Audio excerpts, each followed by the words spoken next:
Tired of endless trilogies? These books tell everything in one spell. So hi and welcome back, my fellow fantasy book lovers, or if you're new here, hi and welcome. My name is Kathy and I'm a fantasy book lover from Belgium. For today's video, I've compiled a list of my personal 10 favorite standalone fantasy books. And the first one on my list is one that I only read last year and that really made a big impact on me due to its magic system.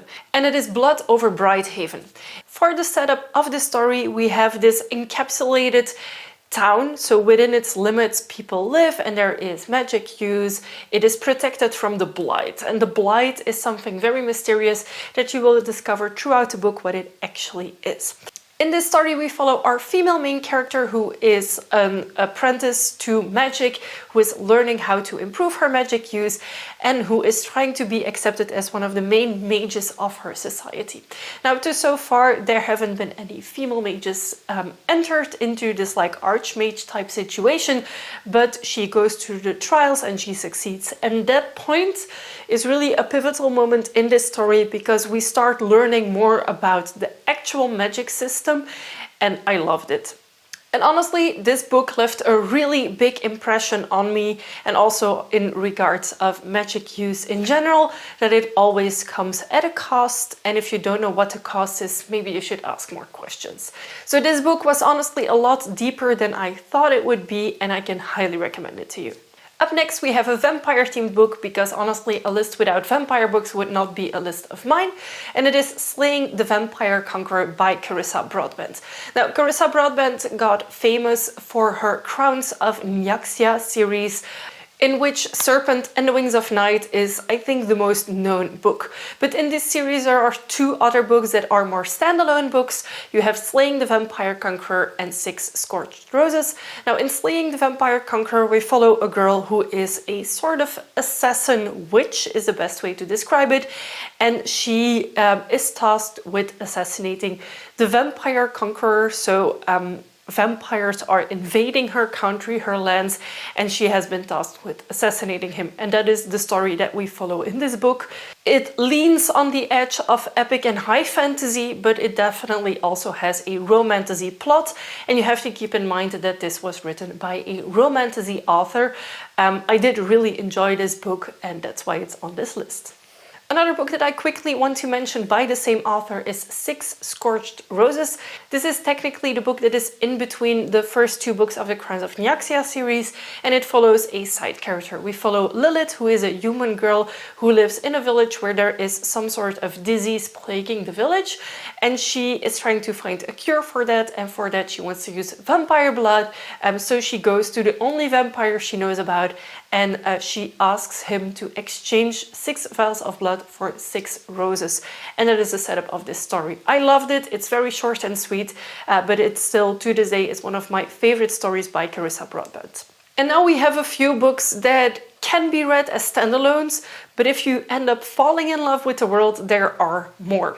And the first one is The Priory of the Orange Tree by Samantha Shannon. Now, I read this book when it came out, so it has been a few years, but it is a very epic world building with magic, with dragons, and with a lot of world building that feels very epic, and you never know what's going to happen. There are a bunch of different storylines that at the end come together for the like big epic conclusion, and I felt like Priory of the Orange Tree is one of those books that I just loved. And then Samantha Shannon came out with a second book in the same series, and now even a third one, and honestly I couldn't get into the second book because it is the prequel to what happens in Priory of the Orange Tree. And because you know what's going to happen, for me the stakes were completely gone. But if you end up falling in love with Priory of the Orange Tree and you want more of the same world, know that there's 2 other books in the same series as well, but you can perfectly read it as a standalone. Same goes for the next book. It is Legends and Lattes by Baldree. And if you haven't heard about this book, then I don't think you've been online looking for book recommendations the past 2 years, because this is the start of what became the very known genre of cozy fantasy.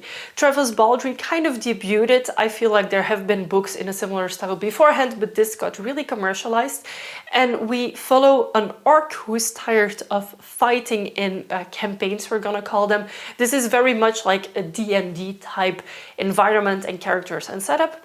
But instead of wanting to fight and to keep killing things, she wants to start a coffee shop. And that is where we start the story off, with Viv the orc trying to find a place to set up, how to start working on the shop and everything she integrates in it. So I found this a very enjoyable book, and if you loved it, there's 2 other stories in the same realm. You don't have to have read Legends and Lattes to read the others, but the characters from book 1 come back in book 2, etc. So if you love Legends and Lattes and you want more, you can keep on reading, but if you just want to read Legends and Lattes, you also perfectly can do that. After that, we have the Spellshop by Sarah Beth Durst. This is another cozy fantasy book. We follow someone who is working in a library, but there is a revolution going on in the city, and she has to escape with her magical plant and as many books as she can put on the boat that she's escaping with. She arrives on an island, that is the island that she's born on, and she starts her own magical shop there.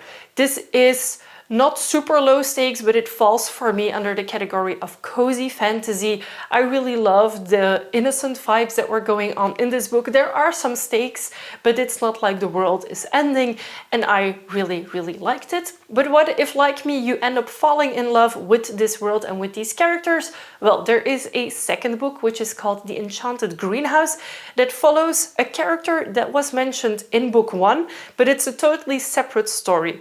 So you don't have to have read The Spellshop to read The Enchanted Greenhouse, but you will have a little bit more inside information on The Enchanted Greenhouse if you have read The Spellshop, and vice versa. There is even a third book that has been announced, and I'm really excited for it because I also loved The Enchanted Greenhouse, which was another cozy fantasy set on an island with a massive greenhouse, and a character is set free there. She was engaged in some sort of way, I'm not going to go into details, and she tries to help the Enchanted Greenhouse out because something is wrong with it. So if this speaks to you, feel free to start reading them. Together with Travis Baldree, I think these are my 2 favorite cozy fantasy authors. Up next, we have more vampire books. We have An Education in Malice by S.T. Gibson. In this book, we have a sort of Carmilla retelling, but it takes place in a school where we follow one main character who's a girl who's entering this school, who is really gifted at writing, and she gets into the competition with another girl also at this school, and you see this like academic rivalry, but more of course is going on. And this is a complete standalone. However, S.T. Gibson has also written A Dowry of Blood, which is a story told from the perspective of the brides of Dracula, and this is a very trauma heavy book, so it's definitely not for everyone, but I found it beautifully written, and really these 2 books by S.T. Gibson are really, really good. So if either one of them speaks to you, I can highly recommend them. Up next, we have Bitterthorn by Kat Dunn, and this is a true standalone. We have a fairy tale type setup, as you can see in a lot of classical fairy tales, but this one has a twist, and we actually get more information this time. We have a village that is surrounded by a forest, and in that forest is a castle with a witch. And every, I think it is 7 years or 10 years, the witch claims someone from the village in order to keep protecting said village. At the start of this book, we follow a girl who is not fitting into her family. Her mom died, her dad got remarried, and her stepmother doesn't like her very much. So when the witch comes to claim someone, she actually volunteers and goes with her, and that is where the story takes off. This has a little bit of romance going on slightly in the book, but I really loved seeing a different perspective than always seeing the witch as like the great evil, because in this book we get insights on why the witch is doing this and what is actually going on. Up next, we have Rewitched by Lucy Jane Wood, and this is not your typical coming-of-age story for witches and warlocks, because the main character is actually turning 30 in this book. Now, in this world building that we're set in, it is actually a bit of an urban fantasy. It's our world more or less, but there are people with magical talents, and so is our main character. She is a daughter of a witch, she has magical capabilities, and what she doesn't know is that at her 30th birthday she has to take a sort of exam to see if she's worthy of keeping her magic going forward in life. Now, she doesn't know this, she discovered this as she's almost turning 30 and she's severely underprepared, and that is when we start exploring the magic use and what happens with these witches, and also those who are not able to keep their magical abilities, what this punishment involves, etc. I did really enjoy this book, and if you like your main characters to be a bit more relatable and adult, then this is perfect for you. Then we get into a magical, cozy fantasy with a lot of magical animals, and it is the Phoenix Keeper. In the Phoenix Keeper, we follow a girl who is responsible of the phoenixes, a specific type of phoenixes, in a magical zoo. There is a breeding program going on in another zoo that they're like affiliated with or in contact with, and something goes wrong, so the Phoenix program comes to her zoo instead. And that is what we follow, how she is working together with these phoenixes, how she is going around with her colleagues in the rest of the zoo. There is a lot of magical animals coming into it, but of course there are a few things not going exactly how they should, and this is how they build up a little bit of tension in this cozy fantasy. There is romance in it as well, but it is not the primary focus of the story, and honestly, if you like magical creatures, I think this book is absolutely perfect for you. The final book recommendation that I have for you is another vampire book, and this book is really like at the core of all the vampire books. It is Carmilla, of course. Carmilla was one of the bases on which a lot of authors nowadays base their vampire lore. It is really a story that I feel, even if it is older and it's not the most spectacular horror story, the tension building in it and the way that vampires are described is really beautiful and really intriguing. So if you haven't read it yet, it's a really short and easy story, and I think if you're into vampire books, it is a staple to have read. Out of these 10 standalones, which one would you read first? I would love to know. And of course, if you have other fantasy standalone recommendations, feel free to drop them in the comments as well. If you enjoyed this video, give it a big thumbs up, and if you haven't already and you'd like to be, feel free to subscribe to my channel. I make new videos every week and I would love to have you for every single one of them. Thank you so much for watching and happy reading. Bye!